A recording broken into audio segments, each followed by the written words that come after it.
এটা বলার অপেক্ষা রাখে না যে আমাদের নেত্রী দেশনেত্রী বেগম খালেদা জিয়া কত জনপ্রিয় ছিলেন, তার অবদান যে কতটুকু বাংলাদেশের মানুষ আমরা এখন বুঝতে পারছি হাড়ে হাড়ে। সেই গ্রামে গঞ্জে থেকে মানুষরা এসেছে, পৃথিবীতে এত বড় একটা জানাজা আমরা কখনো দেখিনি, শুনিও নি।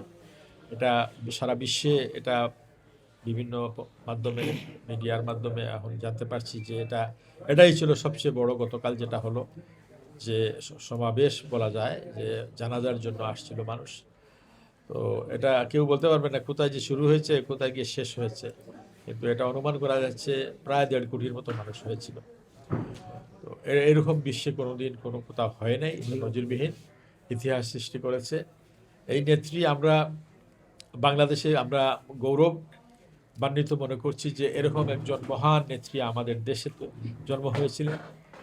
তার কাছে আমরা গিয়েছি, তার স্পর্শ আমরা ছিলাম, তার আদর্শে আমরা কাজ করেছি, তার দলের জন্য কাজ করেছি। আমি বিশেষ করে তার কাছে অনেক কৃতজ্ঞ। আমাকে উনি অনেক স্নেহ করতেন, অনেক সময় অনেক উপদেশ দিতেন, সেগুলো এখন আর পাবো না। তার মৃত্যুতে যে শূন্যতা তৈরি হয়েছে সেটা তো পূরণ হওয়ার নয়ই। তবে এটাই আমার কাছে সবচেয়ে ভালো, তার মতো একজন মহান নেত্রীর সাথে আমরা কাছে থেকে কাজ করতে পেরেছি, এবং তিনি তৈরি করে দিয়েছেন অনেক। তার নিজস্ব সন্তান তো আছেনই, যিনি আমাদের এখন ভারপ্রাপ্ত চেয়ারম্যান, ইনশাআল্লাহ তিনি এখন চেয়ারম্যানের পূর্ণ দায়িত্ব নেবেন। তো তিনি হলেন আমাদের সকলের প্রিয় মানুষ জনাব তারেক রহমান। তার নেতৃত্বে আমরা যতটুকু তার মাকে দেখেছি তার চেয়ে অনেক বেশি উনি কাছে থেকে দেখেছেন এবং শিখেছেন তার কাছ থেকে, তার বাবার কাছ থেকে।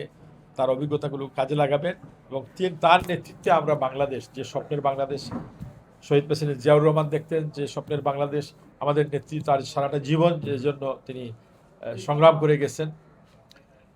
মানুষের অধিকার, মানুষের ভোটের অধিকার, মানুষের যে গণতন্ত্রের অধিকার, যেটা বাংলাদেশের মানুষ যে দেশের মালিক, সেটা তিনি বোঝাতে চেষ্টা করতেন, এবং এটা ইনশাআল্লাহ অনেক দূর এগিয়ে গেছে। আমরা স্বৈরাচার মুক্ত হয়ে গেছি, তার নেতৃত্বেই হয়েছে এটা।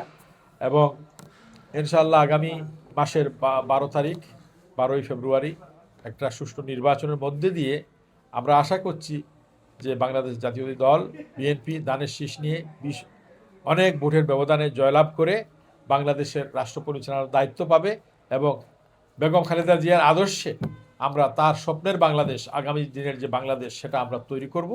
আমরা আমাদের জীবন দিয়েও চেষ্টা করব যে এ দেশ তাদের স্বপ্ন, শহীদ প্রেসিডেন্ট জিয়াউর রহমানের স্বপ্ন, বেগম খালেদা জিয়ার স্বপ্ন, এবং আমাদের ভাইয়া জনাব তারেক রহমানের যে আদর্শ, তিনি যেভাবে চাচ্ছেন সেটাকে আমরা কাজে লাগাবো। তার 31 দফাকে আমরা মানুষের কাছে পৌঁছে দেব, এবং 31 বাস্তবায়িত করতে পারলেই কিন্তু বাংলাদেশ একটা সুখী সমৃদ্ধশালী বাংলাদেশ এবং শান্তির বাংলাদেশ হবে। সেটা আমরা আশা করছি।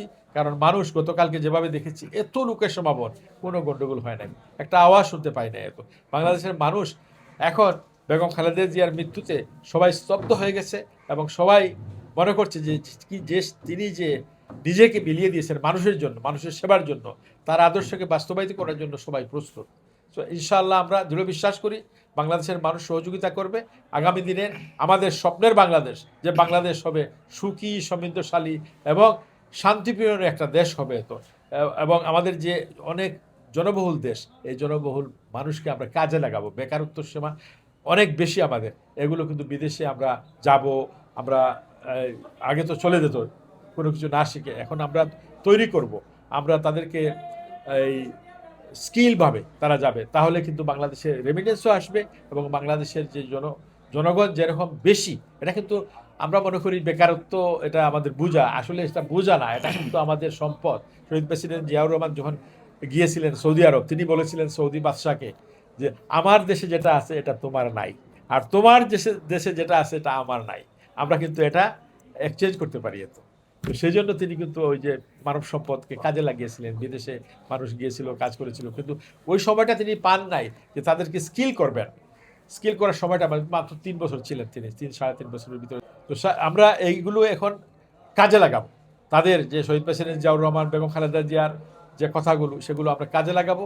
এবং আমাদের নেতা উনিও কিন্তু, তারেক রহমান সাহেব, অনেক কিছু স্বপ্ন দেখছেন। তিনি বলেছেন আই হ্যাভ এ প্ল্যান। তার যে প্ল্যান সেটা হলো 31 দফার প্ল্যান।